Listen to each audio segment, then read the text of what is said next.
السلام عليكم ورحمة الله وبركاته. الحمد لله والصلاة والسلام على رسول الله وعلى آله وصحبه ومن والاه أما بعد. Muslimin dan muslimat rahimani wa rahimakumullah. Alhamdulillah, pagi ini kita dapat menyambung sekali lagi pengisian tadabbur suratul kahfi, yang mana alhamdulillah pada pagi semalam kita telah pun memulakan kisah yang baru, iaitu perjalanan Nabi Allah Musa alaihi salatu wassalam mencari Nabi Allah Khadir alaihi salatu wassalam, bermula daripada ayat yang ke-60. Jadi kita telah bacakan ayat yang ke-60 dan kita juga telah selesai membicarakan tentang 4 teladan, 4 tindakan yang boleh kita ambil berdasarkan ayat yang ke-60 yang telah pun kita bacakan. Dan ayat yang ke-61 alhamdulillah kita juga telah membacanya pada pagi semalam. Namun ayat 61 ni kita belum masuk lagi kepada perincian dia. Jadi insya-Allah pagi ni kita akan memperincikan isi kandungan ayat 61. Jadi sesiapa yang mempunyai nota, maka dia boleh buka pada muka surat yang berada di muka surat 364. Dalam slide, berada pada slide nombor 728. Ayat yang ke-61 ini Allah Subhanahu wa taala menceritakan kepada kita Nabi Allah Musa dengan Yusha' bin Nun, akhirnya mereka telah sampai ke tempat pertemuan dua laut itu. Mereka dah sampai pada pertemuan dua laut itu. Allah mengatakan kedua-dua mereka ini lupa akan hal ikan yang mereka bawa. Sebab kita telah belajar pada hadis semalam, dalam hadis Nabi, cara nak menemui Nabi Allah Khadir, caranya adalah melihat ikan yang dibawa tu. Kalau ikan itu hilang di dalam bekas yang dibawa, bermakna di situlah tempat adanya Nabi Allah Khadir. Tetapi Allah menjadikan Nabi Allah Musa alaihi salam, Yusha' bin Nun itu, mereka lupa nak ingat tentang ikan itu. Kemudian ikan itu dia pun menggelosor menempuh jalannya di laut yang merupakan lorong di bawah tanah. Kalau kita baca pada hadis ni, Allah Ta'ala terus bawa cerita ikan tu dia hidup. Apabila dia hidup, dia terus masuk ke laut yang ada di situ, dan kesan perjalanan ikan di laut itu nampak seperti ada terowong lah lalu dia di dalam laut itu. Jadi untuk memahami ayat 61 ni dengan lebih lanjut, macam mana Nabi Allah Musa lupa, macam mana Yusha' bin Nun tu tak teringat tentang ikan itu, maka kita kena rujuk dalam hadis Nabi SAW, hadis yang sahih, hadis riwayat Al-Imam Al-Bukhari. Dalam hadis ni sebenarnya Nabi Allah Musa dengan Yusha' bin Nun, mereka sampai dekat pertemuan dua laut tu. Dekat situ ada sebuah batu yang besar. Lalu mereka pun letakkanlah kepala, nak rehat-rehat, letak kepala dekat batu tu. Lepas tu tertidur. Masa mereka tidur itulah, kata Nabi SAW, وَطَّرَبَ الْحُوتُ فِي مِكْتَلٍ. Ikan yang dalam bekas yang mereka bawa tu tiba-tiba dia bergerak di dalam bekasnya. Lalu ikan tu apa? Fakharaja minhu fasaqata fil bahri. Lalu ikan tu pun dapatlah keluar daripada bekas yang diletakkan asal-asalnya tu, maka dia pun jatuh ke dalam laut. Macam mana ikan ni dia boleh hidup? Nanti kita akan jumpa hadis yang sebenarnya di tempat pertemuan dua laut tu sebenarnya ada satu mata air. Mata air tu kalau dia kena pada benda yang mati, benda tu boleh hidup. Ini dalam hadis Nabi SAW riwayat Bukhari. Nanti kita akan jumpa tentang mata air ni pada ayat yang ke-62. Sekejap lagi kita akan sampai. Kemudian ikan tu pun keluarlah, ikut di dalam air laut tu, nampak seperti ada lorong ikan tu, dia lalu. Apabila Nabi Musa alaihi salatu wasalam terbangun, sahabat dia iaitu Yusha' bin Nun tu lupa untuk ingatkan Nabi Musa bahawa ikan kita ni dah tak ada dah. Yusha' bin Nun tu dia terlupa nak bagi tahu bahawa ikan yang dia bawa tu tak ada. Maka Nabi Allah Musa dia pun buat apa? Fantalaqa baqiyata yawmihima wa laylatihima. Maka diorang berdua pun lepas tertidur, bangun, mereka pun meneruskan perjalanan. Tapi sepatutnya dekat situlah adanya Khadir. Okey, kita tengok ayat 62, mereka pergi ke mana? A'udzu billahi minasy syaithanir rajim. فلما جاوزا قال لفتاه آتنا غداءنا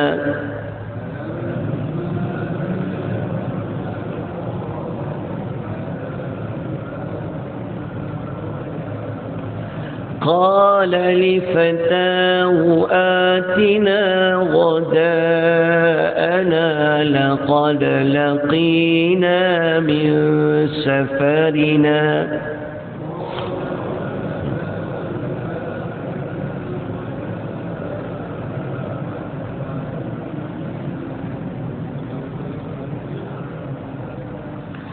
لقد لقينا من سفرنا هذا نصبا.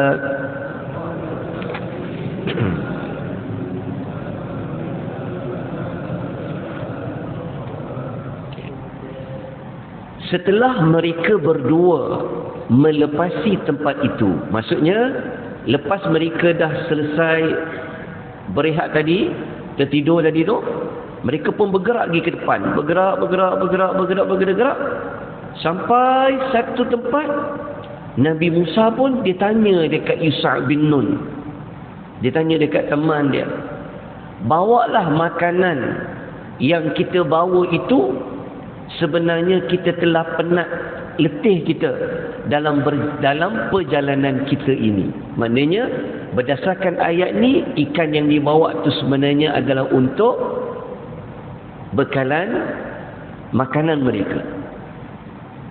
Jadi untuk lebih memahami ayat ini supaya dapat lagi penghayatan, nampakkan lebih kesungguhannya, maka kita kena baca hadis sambungannya dalam riwayat Bukhari.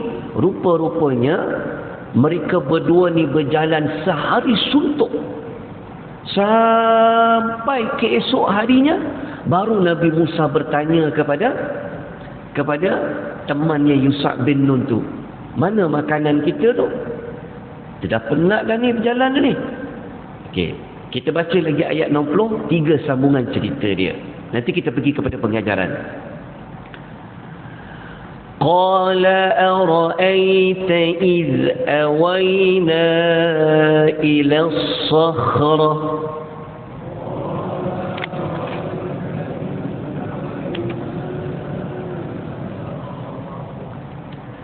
فإني نسيت الحوت وما أنسانيه إلا الشيطان أن أذكره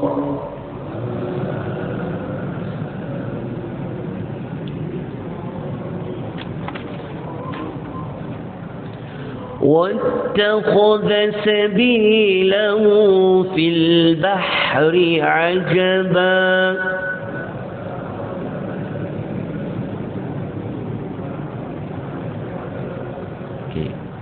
Ayat 63, setelah Nabi Musa meminta ikan yang mereka bawa tu, barulah Yusha bin Nun ni dia teringat. Dia kata, temannya berkata, tahukah apa yang terjadi sebenarnya waktu kita rehat, yang kita tidur dekat batu yang besar tadi? Tadi itu maksudnya yang semalam tu. Dia kata, Yusha bin Nun ni sebenarnya dia perasan ikan tu. Tapi dia kata apa? Sebenarnya aku terlupa tentang ikan itu. Maksudnya dia terlupa nak bagi tahu bahawa ikan tu hilang. Okey. Lepas tu dia bagi tahu kenapa dia lupa. Dia kata, tiadalah yang menyebabkan aku lupa dari menyebutkan kepada engkau tentang ikan itu, melainkan syaitan telah melupakan aku. Dan ikan tu sebenarnya dia telah menggelosor menempuh jalannya di laut dengan cara yang sangat menakjubkan, dia kata. So ikan tu maksud dia macam ni. Ikan tu waktu dia lalu kat laut tu, dia nampak seperti ada lorong kan. Macam kita tengok, kalau kecil-kecil tengok ada jet dekat atas awan tu kan, tengok ada putih je kan. Macam tu lah. So ikan tu nampak dia seperti ada seterowong ikan tu lalu dekat laut tu. Sebenarnya Yusha bin Nun dia perasan ikan tu waktu yang Nabi Musa tertidur dekat sebuah batu yang besar tadi tu. Tapi dia terlupa nak bagi tahu disebabkan oleh syaitan. Okey. Dalam ayat ni kita tak jumpa lagi macam mana ikan tu boleh hidup. Maka seperti mana yang saya janjikan tadi tu, inilah hadis sambungannya. Yang mana kata Nabi SAW, di batu yang mereka berehat tadi tu, kata Nabi ada satu ainun, iaitu mata air. Yuqala laha al-hayatu. Mata air itu dinamakan ia sebagai mata air kehidupan. Kenapa? Kerana la yusibu bin ma'iha syai'un illa hayyin. Maknanya kata Nabi, tidak ada sesuatu yang terkena air melainkan dia akan hidup. Fa asabal huta min ma'i tilkal aini. Lalu ikan tu pun terkena air, mata air yang menghidupkan dia tu. Nampak? Ya, tuan-tuan tengok ya, setiap fakta yang kita bawa, kita ada sandaran dia. Ini bukan Israeliat. Ini ada dalam hadis Nabi. Jadi kalau ditanya macam mana ikan tu hidup, kalau kekuasaan Allah, memang Allah boleh hidupkanlah dengan apa pun caranya. Tapi dalam dekat sini Allah mengatakan hidupnya kerana ada mata air yang menghidupkan benda yang mati. Rupa-rupanya waktu yang ikan tu hidup yang kita baca tadi tu, rupa-rupanya disebabkan mata air ni. Okey, selesai? Boleh faham cerita dia? Okey. Berdasarkan ayat yang kita baca ni, apa teladan yang kita boleh ambil? Nombor satu, kita pelajari dekat sini, rupa-rupanya Nabi Musa pun boleh jadi lupa.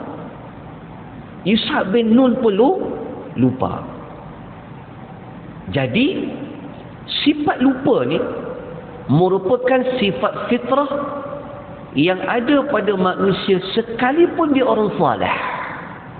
Anda boleh faham Jangan tuan-tuan kata pula, ustaz pun boleh lupa. Imam pun boleh lupa. Betul. Jadi lupa ni benda yang fitrah yang Allah jadikan pada manusia. Cuma jangan pula jadikan kisah ni untuk buat-buat selalu lupa. Jangan pula macam tu. Tapi kalau terlupa, nak buat macam mana? Okey, itu kita belajar. Yang berikutnya, dekat sini kita dapati kenapa Yusuf bin Nun kata, aku telah dilupakan nak cerita pasal ikan tu sebab syaitan.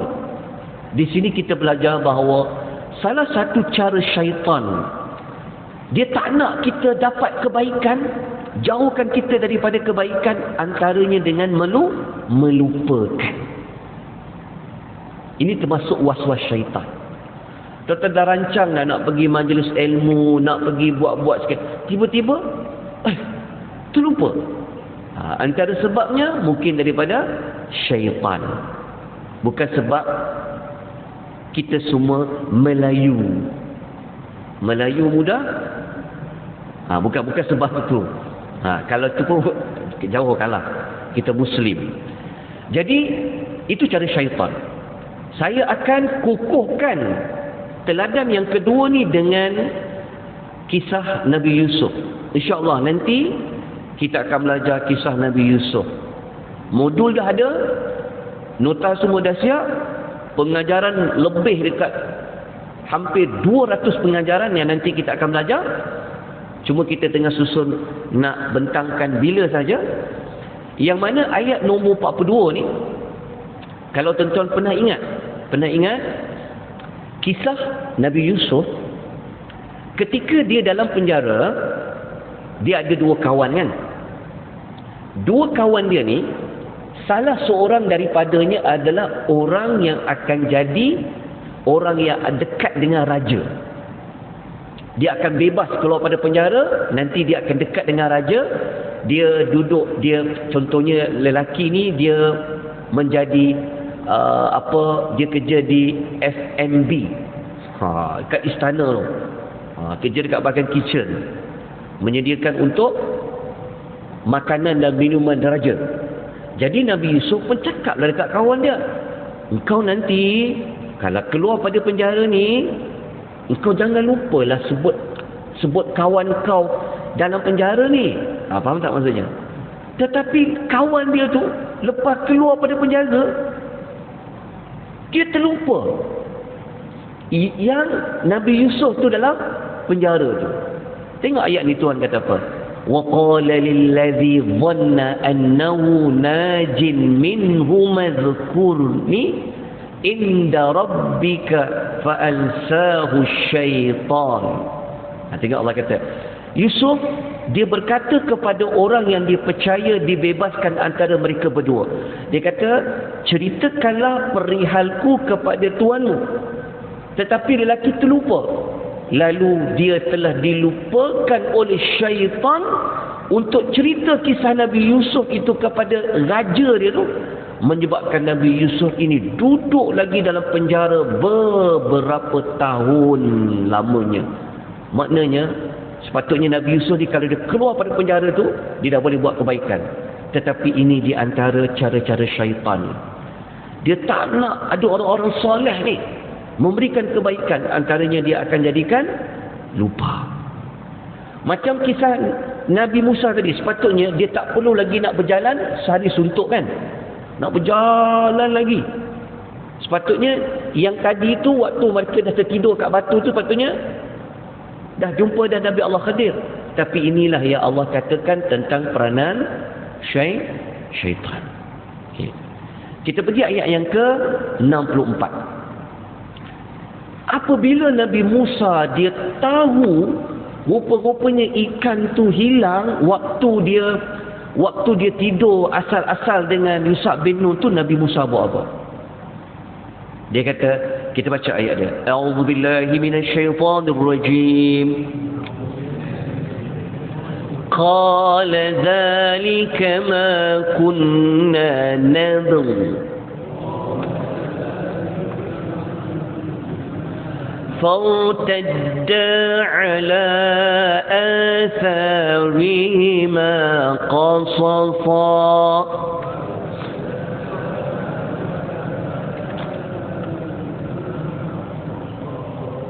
Kalau kita baca ayat ni, Musa dia kata kepada temannya Yusha' bin Nun, oh, tempat itulah yang kita nak cari sebenarnya. Yang batu yang dia tidur tadi, tempat pertemuan dua laut tu. Maka mereka pun buat apa? Mereka pun patah balik ke tempat itu dengan ikut balik tempat mereka lalu tu. Boleh faham cerita dia? Dia pun patah balik. Okey.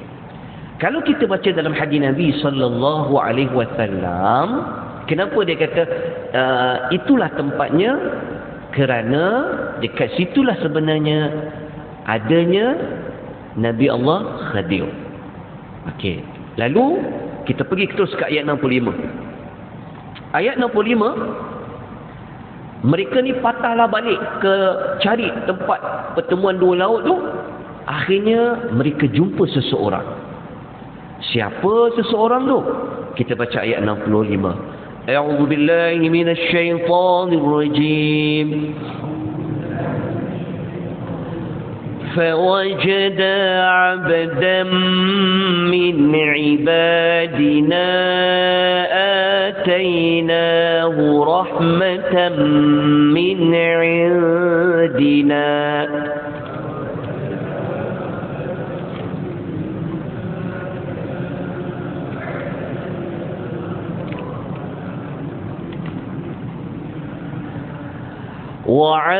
وعلمناه من لدنا علما.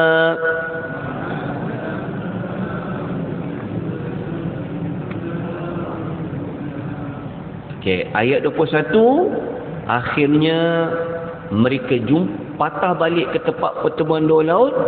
Mereka mendapati ada seorang hamba daripada hamba kami. Okey, mereka jumpa seorang hamba Allah daripada hamba-hamba Allah. Kemudian Allah kata, hamba yang Nabi Musa dengan Yusha' bin Nun jumpa tu, dia ni kami bagi kepadanya rahmat. Okey. Lepas tu kami telah mengajarkan hamba itu ilmu pengetahuan daripada kami. Siapa hamba tu? Nanti kita akan perincikan keesokan paginya, dan nota ni pun akan tamat habis keesokan paginya. Nanti saya cuba sepantas yang mungkin untuk membawa bekalan nota yang baru, insya-Allah. Tapi baca dulu kat situ siapa hamba tu, dan besok kita akan kupas. Kalau Allah guna perkataan ibad, maksudnya apa? Pernah dengar perkataan abid? Okey, dalam Quran ada perkataan hamba, kadang-kadang Allah guna abidun, kadang-kadang Allah guna ibadun. Apa bedanya? InsyaAllah besok kita akan ceritakan perbezaannya. Moga-moga dapat manfaat, dapat sesuatu kebaikan, pertunjuk teladan pengisian pada pagi ini. Kita sambung kembali pada keesokan harinya. Kita tutup majlis ilmu kita pada pagi ini dengan tasbih kafarah. Subhanakallahumma wa bihamdika asyhadu an la ilaha illa anta astaghfiruka wa atubu ilaik. Wal 'asr innal insana lafi khusr illa alladhina amanu wa 'amilus shalihat wa tawassaw bil haqq wa tawassaw bis sabr. Bila taufiq. Assalamualaikum warahmatullahi wabarakatuh.